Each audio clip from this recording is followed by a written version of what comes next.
Bonjour à toute la grande communauté d'Arcadia Cybersec et bienvenue dans cette vidéo sur la cybersécurité et la géostratégie.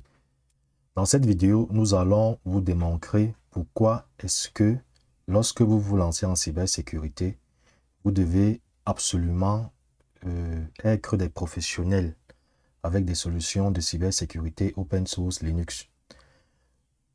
Déjà, ce que nous devons savoir, premièrement, et qu'on ne parle pas beaucoup, c'est que dans les domaines de la cybersécurité, la majorité des outils les plus impressionnants et les plus puissants au monde sont des outils qui sont créés avec des systèmes Linux plutôt que les outils de Microsoft Windows.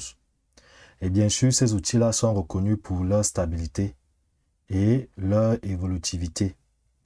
Donc, que vous soyez professionnel, que vous soyez aspirant en cybersécurité, que vous soyez responsable en cybersécurité, Linux est le système par défaut que vous devez obligatoirement maîtriser, installer dans vos laboratoires de recherche et d'expérimentation.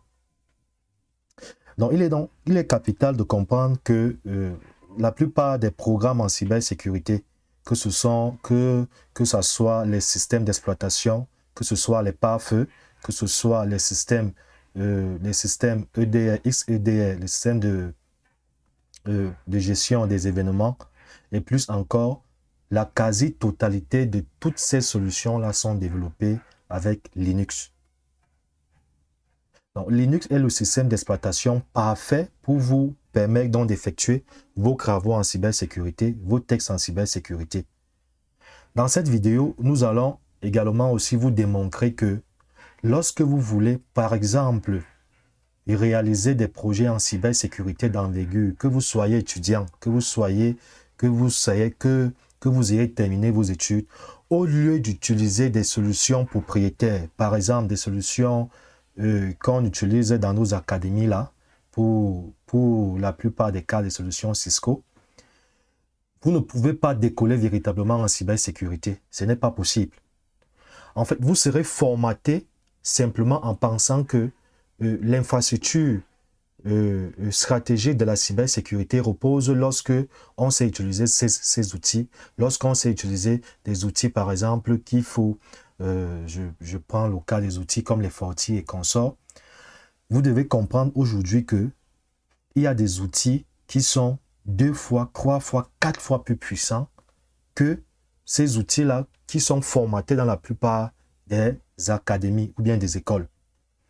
Dans ce cas d'espèce, nous allons par exemple vous parler de l'outil VOS Router, qui est un outil formidable, extraordinaire, et qui vous permettra par exemple de pousser vos travaux en cybersécurité ou bien en infrastructure assez loin. Bon, maintenant, il est déjà important ici que vous avez constaté plusieurs fois que Arcadia Cybersec utilise quasiment à 90% les solutions qui sont des solutions open source. Si je viens par exemple dans ce cas d'espèce, je prends le cas du pare-feu OPN16. Le pare-feu OPN16 est un pare-feu déjà, c'est un pare-feu professionnel qui permet par exemple de faire tout ce que vous pouvez faire avec des solutions dites propriétaires et même plus encore. Vous pouvez exactement tout faire et je dis et plus encore simplement parce que lorsque vous utilisez ces solutions-là, vous serez appelé à faire des actions que les autres solutions dites propriétaires, par exemple, ne vont pas vous permettre de faire, ne vont pas vous donner accès de réaliser et ne pourront même pas vous donner la possibilité de pouvoir pousser vos travaux, vos recherches en cybersécurité assez loin. Ici, on peut par exemple voir que à 85%, 90%, vous pouvez par exemple trouver ici toutes toutes les actions que font par exemple ces solutions-là. On a pour le cas par exemple de OPN5. On peut aller également aussi avec PF5, par exemple, où vous pouvez, n'est-ce pas, réaliser des actions en cybersécurité que vous n'aurez pas la possibilité de faire avec des solutions propriétaires, par exemple. Et déjà, nous n'avons même plus à démontrer. Aujourd'hui, ces solutions qui sont des solutions Linux sont les meilleures, vu que même les solutions propriétaires utilisent Linux. Simplement que, voilà.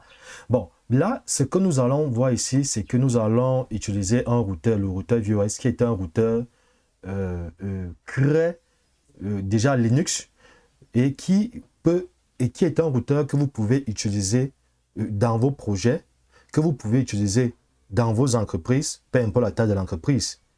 Donc, vous pouvez, par exemple, le déployer dans un serveur avec des capacités assez puissantes.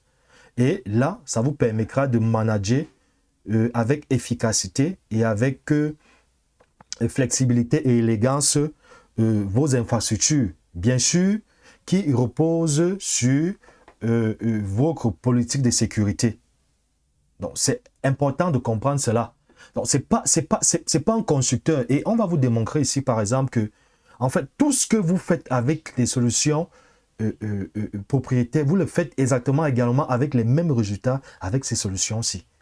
Donc, si nous avons pris le cas, par exemple, ça c'est un projet, nous allons réaliser une partie de ce projet-ci avec les solutions dont nous avons parlé.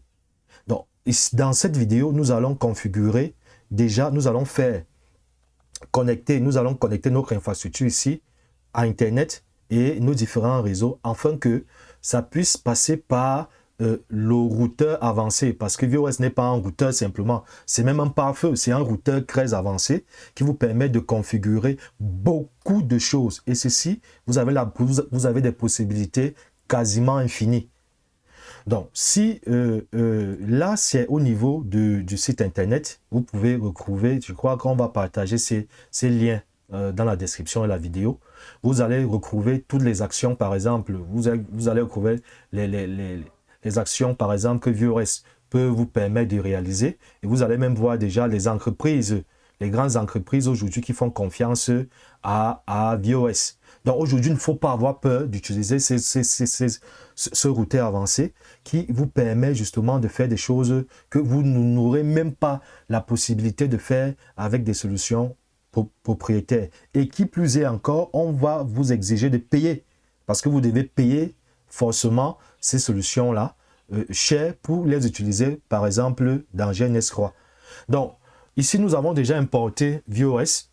Et on va utiliser simplement un routeur MikroTik sans faire la publicité, qui est également aussi un routeur Linux et qui est aussi un routeur qui peut être très intéressant parce que lorsque je viens ici, vous pouvez voir que vous avez des routeurs et la plupart de ces routeurs, que ce soit des routeurs Cisco, ces routeurs-là, vous ne pouvez pas les utiliser gratuitement, il faut les payer. Ici, vous pouvez par exemple utiliser MikroTik gratuitement aussi. Sans dépousser en sous, mais surtout VOS que nous sommes en train de dire. Et vous avez d'autres constructeurs très intéressants aussi que vous pouvez utiliser et faire tout ce que vous voulez. Je dis bien faire tout ce que vous voulez. Donc ici, si vous voulez importer, vous allez simplement aller, vous pouvez choisir soit d'installer dans le serveur GNS3 ou bien dans vos systèmes virtuels. Bon, moi, chez moi, j'ai installé dans ma machine locale. Et vous pouvez simplement aller sélectionner l'image que vous avez téléchargée. Bien sûr, l'image, vous pouvez retrouver l'image directement ici dans leur site internet. Vous pouvez télécharger et vous pouvez travailler aisément. C'est la même chose qui se passe aussi avec les autres routeurs. Vous importez et c'est fait. Donc, c'est la même chose qui se passe aussi avec, comme je disais, avec les autres routeurs. Et j'en passe. Donc, une fois que nous avons importé, nous avons aussi importé des pare-feux. Nous avons des vidéos que nous avons réalisées qui montrent comment on importe justement ces vidéos-là. Pour ceux qui veulent voir les détails, nous vous invitons à suivre ces vidéos. Ici, nous avons dans notre infrastructure, une petite infrastructure de base qui sera basée sur cette architecture que nous allons réaliser. Donc, dans un premier temps, ce qu'on va faire, c'est que nous allons configurer rapidement déjà notre routeur VOS, qui est un routeur vraiment très puissant, qui fait des choses incroyables. Mais alors, énorme. Et vous allez justement, nous allons voir comment configurer donc comment connecter dans notre infrastructure et aller probablement encore un peu plus loin.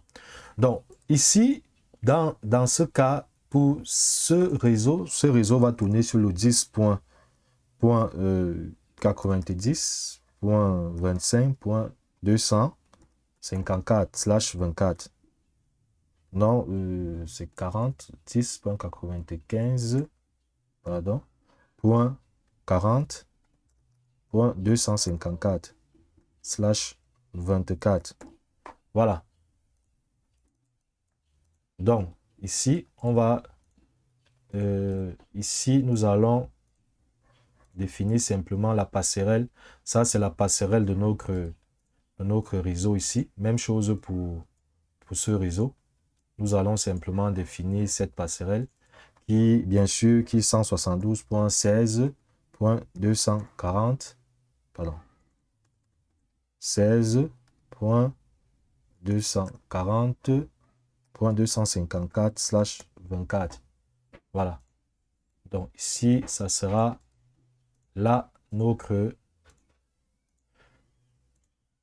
passerelle pour sortir. Et bien sûr, dans les différents points interconnectés, nos deux routeurs VOS et MikroTik, nous allons utiliser simplement cette passerelle-là, 88.1/40 et 88.2/40.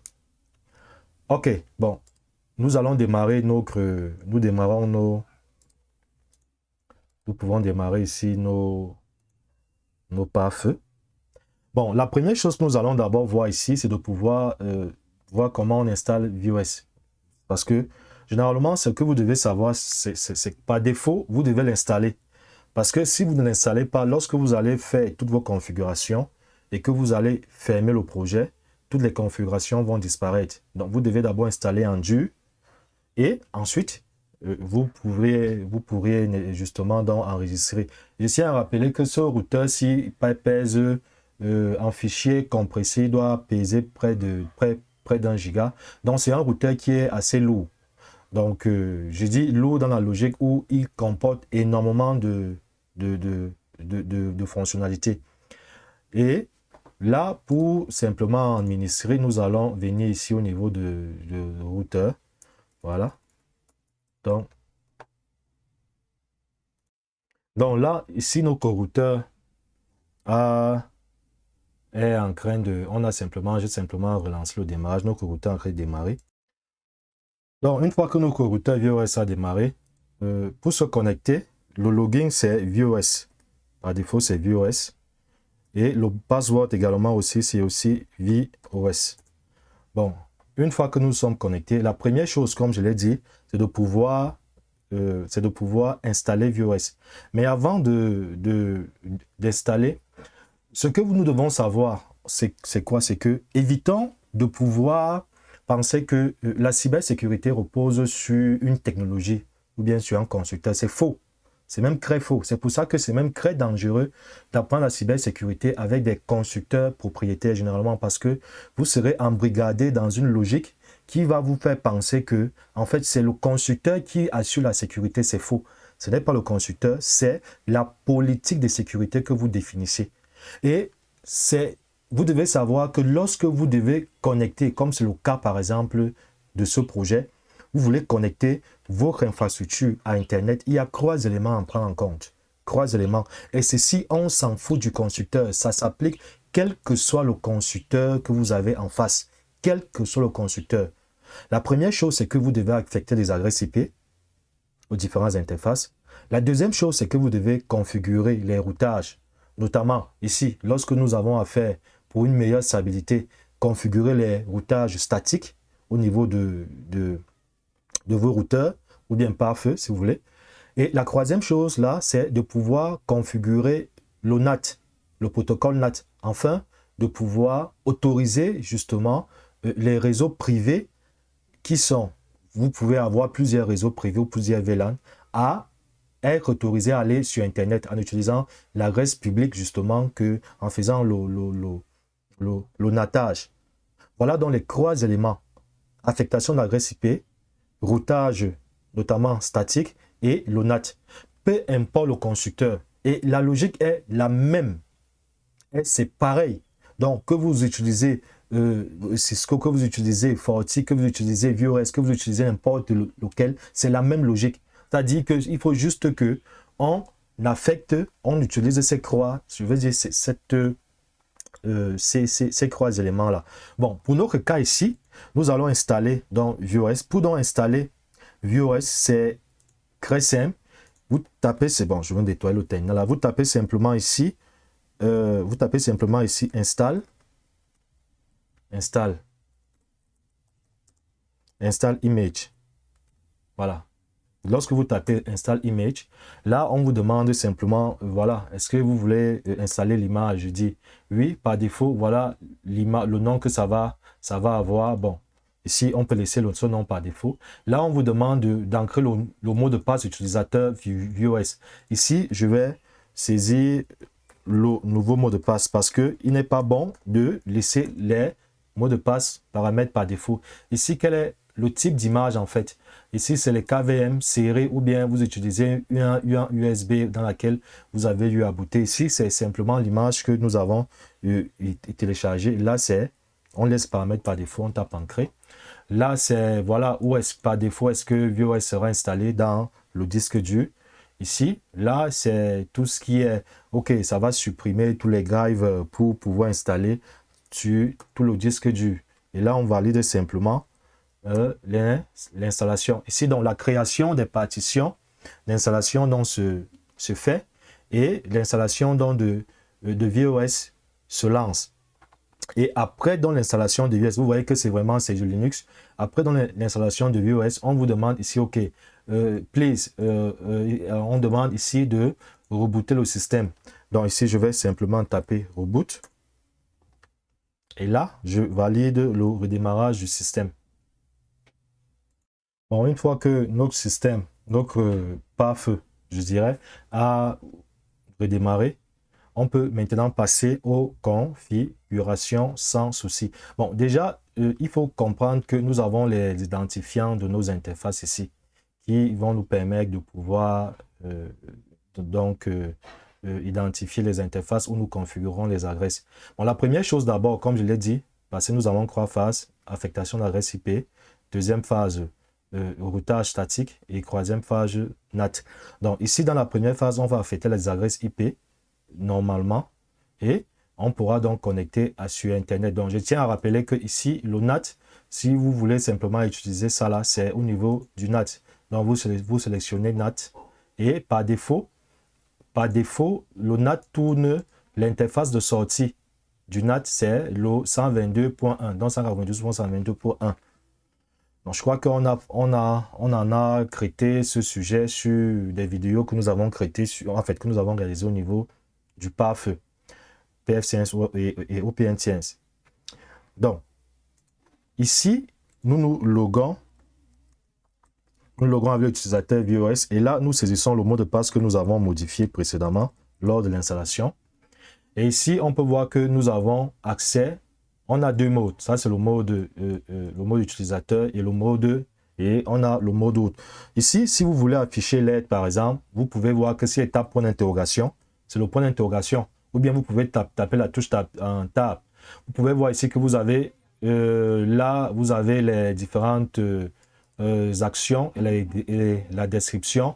Donc, vous pouvez ici voir là les éléments, les actions que vous pouvez utiliser relativement au type du mode, au type mode, au mode que vous utilisez.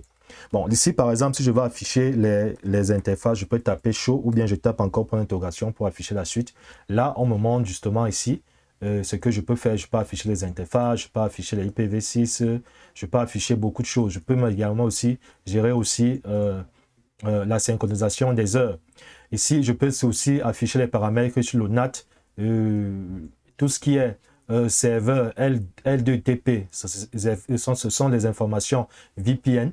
Donc ici, nous avons donc beaucoup de choses. Ici, on peut avoir l'historique, on peut avoir les informations sur l'autre et consort. Donc là, du coup, si étape show, ce que je veux, c'est interface.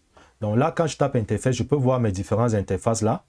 Et là, au niveau des différentes interfaces, on peut voir également aussi les adresses MAC qui sont affectées à chaque interface, parce que c'est chaque carte réseau. Bon, ici, on peut voir que nous n'avons pas encore affecté d'adresse IP. Et là, on voit le localhost. Donc ici, nous voyons le localhost, là, qui tourne sur le 127.0.0.1. Donc, je vais donc passer ici en mode configuration. En mode route, en fait, s'il faut dire comme ça, en mode route, pour donc affecter les paramètres de configuration, parce qu'on ne peut pas configurer en mode utilisateur, c'est en mode route. Donc, pour aller en mode route, je tape simplement config, je tabule. Et là, vous pouvez voir que je suis en mode route. Et là, en mode route, maintenant, si je tabule, je peux voir encore des actions que je peux faire en mode route. Donc, la première chose l'une des choses qu'on va faire, c'est quoi? C'est qu'on va d'abord, pour s'amuser, on va essayer de configurer, on va configurer le service SSH pour que nous puissions accéder à notre routeur depuis n'importe quel système. Et bien sûr, ce protocole SSH là utilise les algorithmes de chiffrement TLS, SSL déjà à jour, dont les derniers algorithmes déjà à jour, parce que cette version de VOS est sortie, est sortie en mars 2024. Donc, là, ce que nous allons faire, c'est de pouvoir, on tape 7. Ici, si je tabule, je peux voir également aussi, je peux utiliser les containers, je peux utiliser le firewalling, je peux utiliser la haute disponibilité. Vraiment, je peux utiliser d'autres protocoles de routage. Je peux utiliser également la PKI. Donc, vous voyez que vous pouvez utiliser des services incroyables. Je peux utiliser, par exemple, des VPN. Je peux utiliser beaucoup d'autres services. Bon, là, ce que moi, je veux, d'abord, le service, c'est simplement, quand je tabule encore, je peux utiliser dans les services DHCP, DHCP Relay, IPv6 Server. Vous pouvez utiliser HTTPS. Vous pouvez utiliser incroyablement de choses. Et vraiment, tout de manière gratuite et sans débourser en sous dans les grandes entreprises. Et voilà, donc là, ce que je veux, c'est utiliser le service SSH. Donc, je tape simplement SSH et je tape sur Ancrer. Bon, maintenant, pour pouvoir valider les enregistrements, parce que une fois que vous avez activé, ça ne suffit pas, il faut valider l'enregistrement. Pour enregistrer, on tape simplement commit, puis on pouvait tabuler, hein, commit. Et là, après commit, vous pouvez donc vous taper save. C'est après, donc, après avoir tapé commit et save que ces enregistrements là sont donc appliqués. Donc là, maintenant, ce que nous allons faire ici simplement, c'est de pouvoir affecter d'abord l'adresse IP de notre LAN. L'adresse IP de notre LAN ici, aux différentes interfaces. Ici, on peut voir Ether 2 est configuré à cette adresse, Ether 1 et consort. Bon, ici, je vais d'abord configurer Ether. Ici, je vais configurer d'abord Ether 2. Je vais affecter cette adresse IP-ci à mon interface. Donc ici, c'est la même chose. Je tape 7 pour modifier. Quand je tabule, ici, on me propose des options. Au cas si j'oublie, bien sûr, je ne peux pas, je peux pas tout retenir, c'est pas possible. Donc ici, c'est interface. Donc vous pouvez voir network interface. Donc je tape interface. Et là, quand je tabule, je peux aussi voir les options relatives. Et là, on peut voir c'est interface Ethernet. Donc là, c'est Ethernet. Donc Ethernet. Et là, quand je tabule encore, on me dit, OK, tu veux affecter dans quelle interface? Ici. Ici, l'interface que je vais affecter, c'est Ether 2. C'est Ether 2. Donc, je tape ici. Quand je tabule, il me propose même déjà. Et là, je tape 2. Et ici, là, maintenant, quand je tabule encore, on dit, OK, qu'est-ce que tu veux faire? Tu vas affecter quoi? Une adresse IP. Donc, c'est une adresse IP que je vais affecter à cette interface-là. Donc, là, je vais donc saisir l'adresse IP de mon interface ici, qui est 10.95.40.254/24. Bien sûr, voilà encore cette facilité-là. Vous n'êtes pas obligé d'utiliser 255, 255, 255. Non, vous n'êtes pas obligé. Comme on le voit par exemple pour d'autres constructeurs. Donc, là, ici, je valide simplement. Là, on dit, voilà, ici, voilà, on dit ici que c'est invalide. Configuration interface était /250. Donc, on va vérifier si on dit ici que cette adresse n'est pas valide. Donc, ici, on va donc vérifier. Ici, nous avons oublié justement de pouvoir spécifier un paramètre ici. Nous avons dit ici, c'est cette interface. Ici, cette interface était Ethernet. Ensuite, l'identifiant. Et là, nous avons simplement fait l'erreur. Nous avons ici, nous avons dit qu'après, nous n'avons pas validé agresse, justement, parce que ici, après, là, c'est d'abord agresse. Voilà, agresse. C'est ça, justement. Et là, c'est pour ça que nous avons dans cette erreur. Ici, on peut voir que nous avons, et là, si on valide ancré, on peut voir que ça a été validé, bel et bien. Et là, je vais affecter directement les adresses IP à mes interfaces ici. Je vais affecter cette adresse IP ici. Et ensuite, là, donc, je vais simplement, qu'est-ce que je vais faire? Je vais taper facilement la même commande. Je tape interface, je type c'est Ether. Je tape l'identifiant, c'est Ether 1. Ether 1. Ensuite, je tape adresse. Voilà, et je tape l'adresse IP. Donc, là, 192.168.88.1/30. Voilà. Et là, je fais la même chose pour Ether 0. Je tape Ether, je tape la commande set interface. Après interface, je tape Ethernet, Ether. Là, on me propose, je tape c'est Ether 0. Et ensuite, je tape agresse. Bien sûr, vous pouvez également aussi affecter une description à l'interface. Si vous voulez, par exemple, affecter une description à l'interface, vous pouvez affecter sans souci. Donc, 122.254/24. Voilà. Donc, je disais tantôt que vous pouvez affecter une description. Si, par exemple, je fais affecter une description ici, par exemple, quand je tabule, vous pouvez voir que je peux affecter une description ici. Pour dire, voilà, ok, cette interface-là, c'est l'interface 1. Bon, pour ce faire, donc, on va profiter. On va taper description ici. Et là, quand je tape description, je tabule, on me dit, ok, il faut saisir du test. Bon, là, je peux mettre le test directement, entre guillemets. J'ai dit, ok, ça considère, l'interface en question, c'est le one agress. Donc, voilà. Et une fois donc que c'est fait, je peux donc ici configurer, c'est-à-dire je peux ici maintenant faire un enregistrement avec commit, comme on l'a dit tout à l'heure, et je tape la commande save.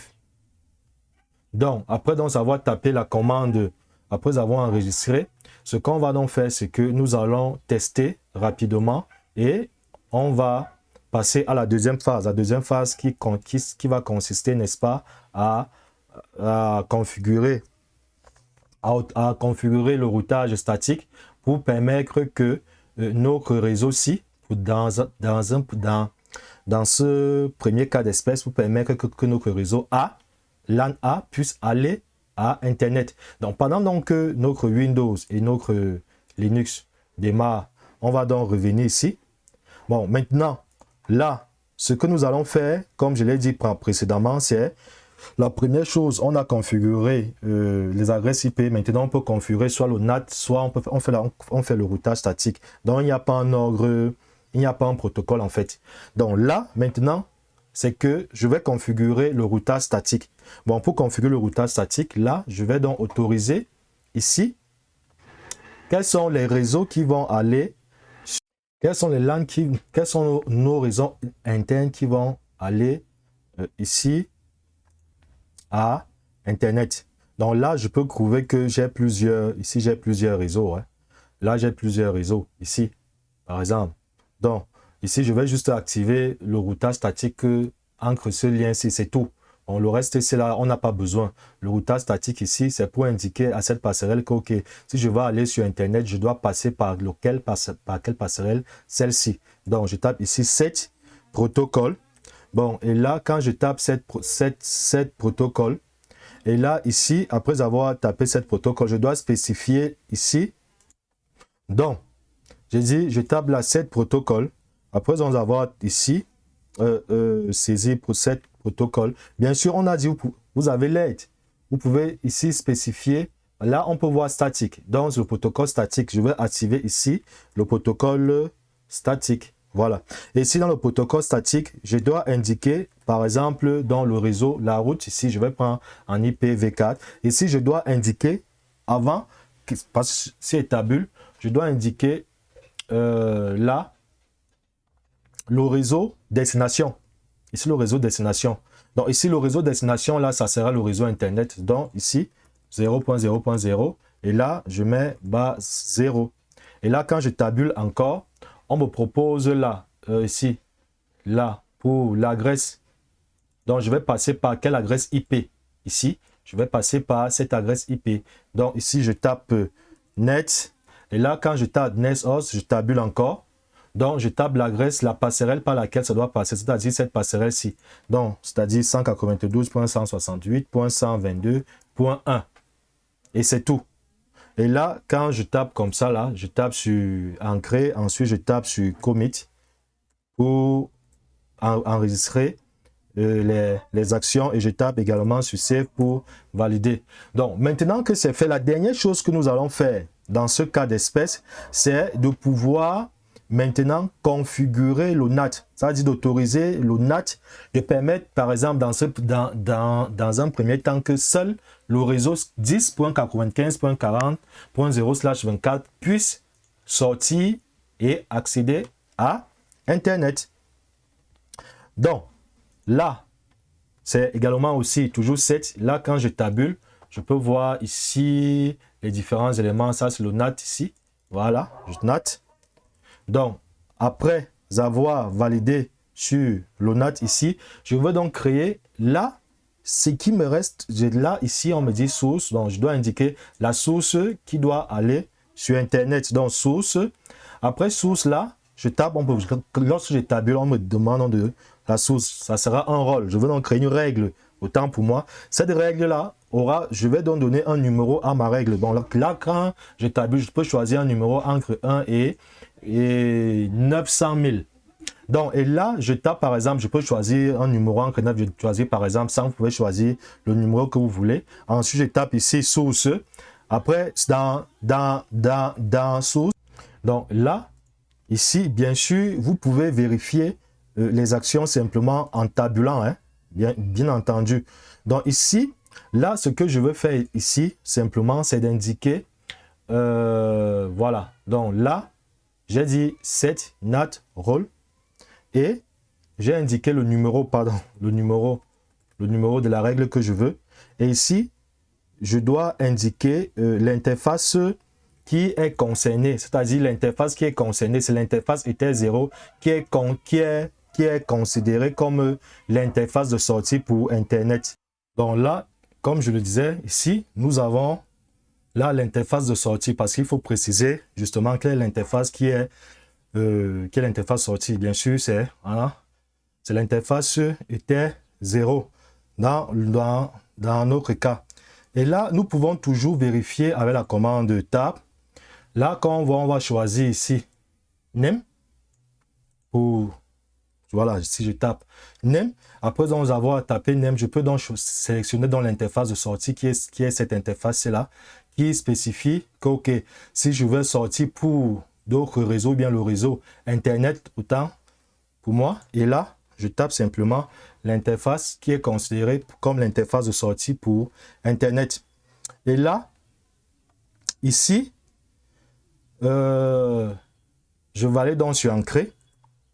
Après avoir validé sur Ancrer, j'ai créé la règle qui permet de pouvoir autoriser les paquets vers la sortie, vers cette interface-là pour Internet. Et maintenant, la seconde chose que je fais, simplement, c'est toujours utiliser cette même règle NAT, source, là. Et ensuite, toujours, je dois spécifier le rôle. La règle que j'ai créée, ici, c'est la règle que j'ai créée, c'était 100. Voilà, ici, je mets donc 100. Et là, qu'est-ce que je fais? J'indique donc ici quel est le réseau qui seront autorisés à sortir. Donc, je mets ici source, dans le réseau source adresse. Voilà. Ici, je dois indiquer quel est le réseau qui est autorisé à sortir pour Internet. Ici, dans mon cas, c'est ce réseau-ci. 10.95.40.0. Donc, ici, 10.95.40.0/24. Et là, maintenant, je dois donc activer la translation du NAT. C'est-à-dire autoriser donc que le NAT fasse donc la translation entre les réseaux privés et justement l'adresse IP qui va être utilisée, l'adresse IP publique qui sera utilisée pour le cas Internet. Donc, ici, étape 7 NAT. Ensuite, toujours rôle. Ici, cette NAT rôle, c'est... Voilà. Bon, 7. Voilà. NAT. NAT, ici. NAT, source. Des sources. Rôle. Là, bien entendu, hein, source rôle. Le rôle, la règle, c'était 100. Voilà. Et là, ici, quand je tabule, je peux donc voir la translation NAT en sortie. Donc là, je tape donc ici, translation, address. Et bien sûr, quand je tabule ici, là, c'est masquerade pour autoriser justement les réseaux privés vers Internet. Donc, masquerade. Et là, c'est terminé. Et là, maintenant, je peux donc enregistrer les informations là. Et je tape Save. Voilà. Et ici, donc, une fois que c'est fait, je vais donc alors vérifier. On va donc vérifier là. On va revenir sur nos systèmes ici. Pour le cas de Windows, par exemple, voici mon Windows 11 ici. Voilà mon Kali. Alors là, on va donc tester. On va se connecter. Et ici, on va également aussi nous connecter à Linux, notamment notre Kali Linux. Et après donc cela, on pourra donc passer, on pourra faire nos tests, on pourra faire beaucoup, vraiment beaucoup d'autres choses. Donc ici, donc là, ce que je vais faire ici simplement, c'est d'affecter dans ici en statique l'adresse IP. Donc je vais créer une nouvelle interface là que je vais ici appeler. Je vais dire que c'est statique. Voilà. Ok. Ici je viens en IP, je vais choisir ici manuel. Et là, je vais ajouter l'adresse IP, donc qui est 10.95.40, par exemple, .100. Ici, je mets la /24. La passerelle, bien sûr, je dois spécifier que c'est cette passerelle-ci. Donc, 10.95.40.254. Là, je vais venir ici. C'est 95.40, voilà. Ici, c'est 10.95.40.254. Voilà, ici le DNS, bon, pour le moment, je n'ai pas configuré de DNS, mais là, je peux indiquer le DNS de Google ou bien le DNS qui indique la dernière passerelle. Pour mon cas, je peux indiquer 8.8.8.8.1.1 ou bien pour qu'on soit vraiment en mode infrastructure, on va donc indiquer plutôt cette adresse IP qui sera l'adresse du DNS. Donc ici, on va donc mettre 192.68.122.1. Voilà. Et ici, on met donc sur Save. Voilà. Et on peut faire la même chose pour le cas de Windows. Donc pour Windows également aussi, nous allons configurer rapidement l'adresse. On va configurer aussi ici. On va lui affecter une adresse. Donc ici, là, je vais Bon, on va aller et venir. C'est 10.95.40. Ici, par exemple, point 150. Voilà. Et ici, je vais mettre, c'est 255. 255. Et ici, je mets la passerelle 10.95.40.254. Et là, je peux mettre le 192.168.122.1. Voilà. Et là, valide. Terminé. Bon, ici, ce qu'on va vérifier maintenant là. Voilà, ici on peut voir que j'ai déjà, ici on peut voir qu'il a déjà accès à Internet. Donc si je viens ici, j'ouvre par exemple là, je tape par exemple ping Acadia Cyber, Acadia cybersec.net. Voilà, ici on peut voir qu'il ping déjà Acadia cybersec. Le plus intéressant encore, c'est que je peux me connecter en SSH. Comme je peux me connecter directement ici à mon routeur VOS en SSH et l'administrer sans problème. Donc là, je vais venir ici. Je vais par exemple taper la SSH. C'était utilisateur VOS arrobas. Je mets l'adresse IP. Justement, je peux mettre soit l'adresse IP-ci, soit cette adresse-ci. Simplement. Donc, je vais choisir entre ça et ça. Bon, je vais choisir ça. Bon. Donc ici, 10.95.40.254. Voilà. Là, on me demande de valider les échanges de clés. Je dis oui. Et là, on me demande le mot de passe. Et là, quand je tape, je vais ici saisir le mot de passe. Et là, on peut voir que j'ai donc accès à mon PAF VOS. Et je peux le configurer aussi. Je peux le configurer bien, je peux avoir accès à des choses, à tout ce que je veux là. Et c'est la même chose également aussi ici pour le cas de Linux.